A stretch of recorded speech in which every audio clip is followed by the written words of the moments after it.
Hold up. Stop the presses. There's a major shakeup happening, man. We got key guys whose return dates are MIA, a coach, Harbaugh. He's juggling the lineup every single week just to keep this offense on life support. And listen up, there's even a fresh name popping up on the radar to reinforce the trenches. Meanwhile, the market, it's insane. We've got free agent vets floating around. There's a potential signing that's going to split the fan base right down the middle. And we had a trade deadline move that left half the locker room scratching their heads. The team is ripping out the foundations, and every single call they make now weighs about 1,000 pounds more than you think. And here's the kicker. What happens after all these frantic adjustments that could change the trajectory of our entire season? You kidding me? But before we even crack this thing open, do me one solid favor, all right? Hit that subscribe button. Come on, man. It's totally free, and it fuels this community, fan to fan. Smash the like so this gospel reaches every single Chargers faithful out there. And for real, drop a comment below, because this is the spot for the people who live and breathe this team every day. No filter. Okay, let's talk about Omarion Hampton. The rookie has no return date, 0. He was finally finding his groove in the backfield until that damn week 5 ankle sprain changed everything.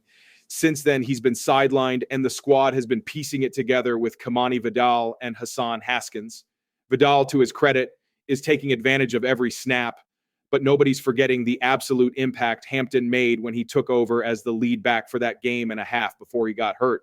The whole thing's a disaster, frankly, because we already lost Najee Harris for the season, so our options are getting shorter than a field goal attempt. The dream was always to get Hampton off the injured reserve by week 10, but no way he's back then. Jim Harbaugh was crystal clear. The plan is to hold the line until after the week 12 bye. What that actually means for us fans, you can forget seeing him before the Raiders showdown in week 13. And look, this isn't just being cautious. It's pure strategy. Harbaugh knows that rushing back a running back who relies on that base and pure explosion, that could cost us everything later, especially when the depth chart already took a brutal hit, losing Joe Alt, another pillar in the trenches, in the same darn game. Since then, the coach has been beating the drum. The focus is on getting these guys right, not just getting them back on the field. But this waiting game, it's taking a toll. Without Hampton, the offense loses its rhythm on short yardage runs, and the play action gets stripped of that balance Greg Roman desperately needs to safely unleash Justin Herbert's arm. Kimani Vidal's holding the fort, but his style is totally different. Less power run, more wiggle.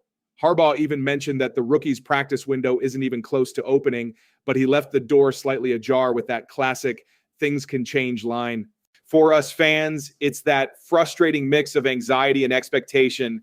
Nobody wants to rush the kid, but nobody can stand watching the running game be so utterly identityless. It's the ultimate dilemma. The team needs him, but they need him whole. And if the plan truly is to keep Hampton sidelined until early December, this offense is going to have to keep reinventing itself, even if it's pure improvisation. Now, for the fantasy footballers out there, the impact is immediate. A lot of you banked on him being back before your league playoffs, so you better rethink that strategy. But for those of us focused on the Super Bowl run, the on-field production, the message is loud and clear. Harbaugh is playing the long game. He'd rather lose a couple of weeks now than lose a player for the playoff push. And get this, Hampton's saga connects directly to another move the team is analyzing to reinforce the trenches. Because when your running game loses its foundation, someone has to step up and hold the line on the blocking, and that's where the name that's buzzing in the back corridors comes into play. In the middle of this physical and mental rebuild that Harbaugh is overseeing, the offensive line has become the mirror of this team's soul.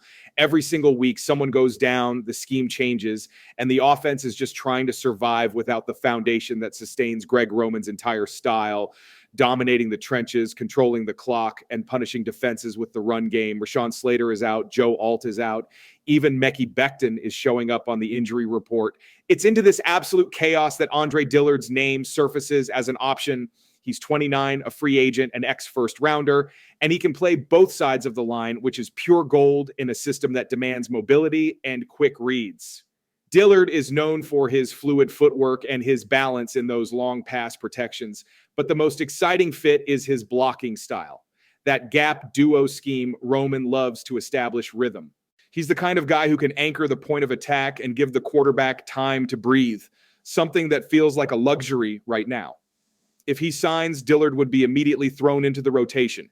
He could start games while Slater and Alt recover or become a trusted veteran reserve for the stretch run. Financially, this move is totally viable. Short contract, maybe $1 million or $2 million, well within the current cap. The risk, his injury history, and some inconsistency, but nothing that would scare off a guy like Harbaugh and Roman, who have a track record of salvaging veterans whose careers were sputtering. And there's another critical point, the locker room vibe. In Los Angeles, the culture Harbaugh wants is all about intensity and real accountability.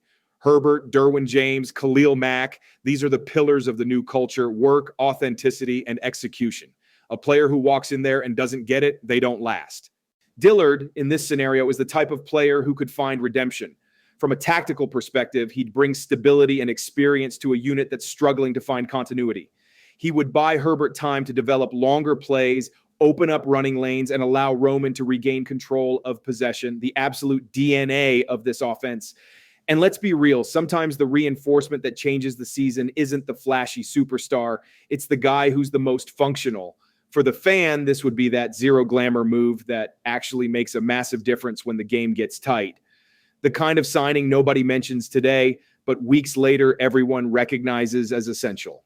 And in a moment when every physical detail matters in an increasingly brutal AFC West, a player like this could be the piece that keeps the gears turning. Now, the curious thing is, this potential arrival isn't happening in isolation. Harbaugh and Roman seem to be putting the team back together to reclaim that old identity, run the ball hard, dominate the clock, and wear out the opponent.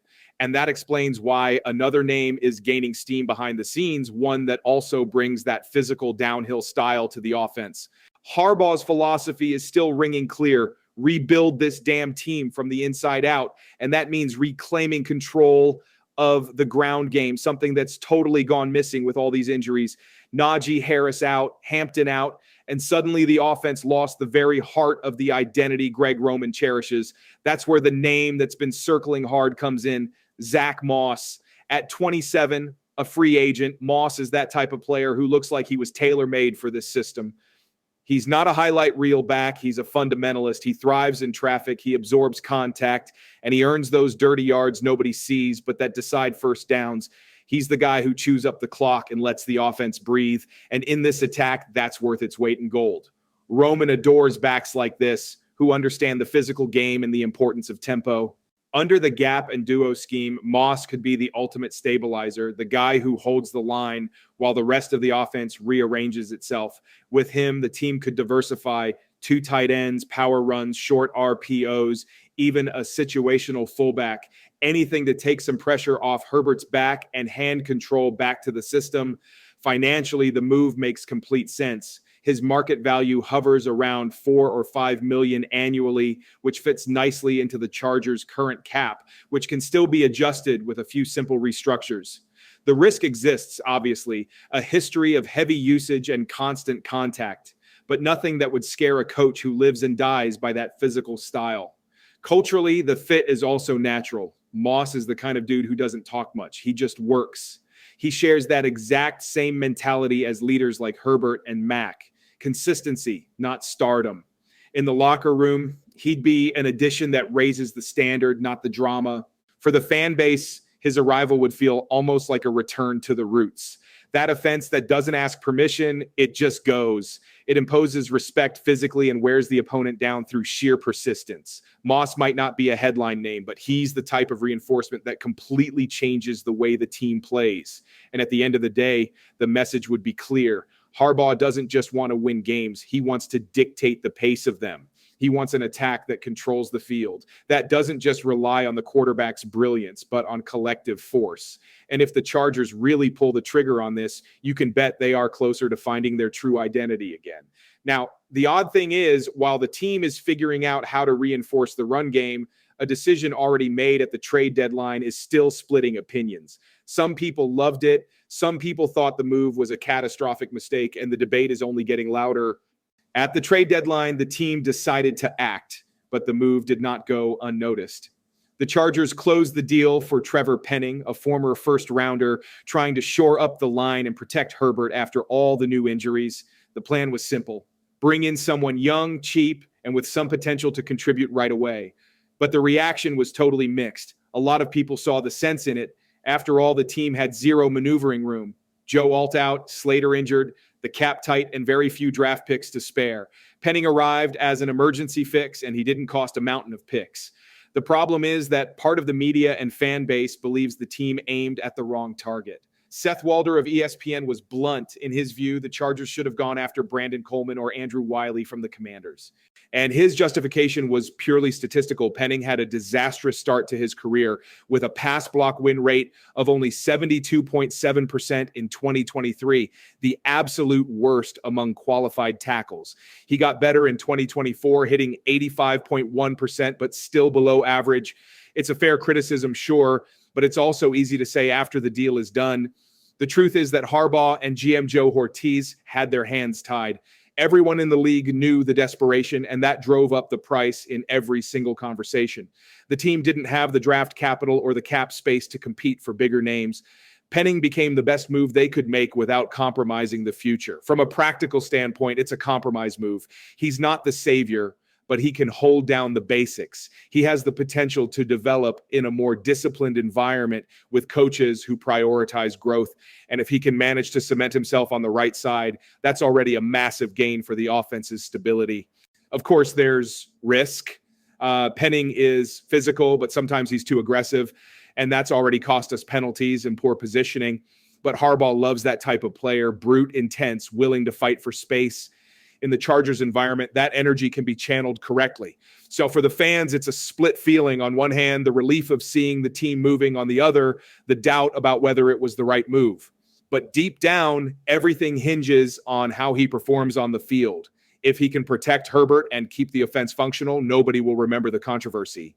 If it fails, the backlash will be doubled. In the end, it's that kind of gamble that only time can settle. It might look like a quick patch now, but if it works, it becomes a redemption story. And when you're talking about a physical and mental rebuild, Harbaugh doesn't care about opinion. He wants results. And seriously, after that trade, the atmosphere among the fans is different. Some see hope, some see pure panic. But one thing is for sure, the next move is going to say a lot about where this team is actually headed. At the end of the day, it's all connected. Hampton's injury, the interest in Dillard, the potential signing of Moss, and even the gamble on Penning are all part of the same master plan. Rebuild this team from the foundation up, not with superstar flash. Harbaugh wants a roster that can withstand the beating, that plays with an identity, even with half the damn roster in the infirmary. And honestly, that's what separates a real project from pure improvisation. If it works, this will be the team that earned respect the old-fashioned way, by punching back, playing tough, and believing in the process. Comment below. This is the space for everyone who lives and dies with the Chargers.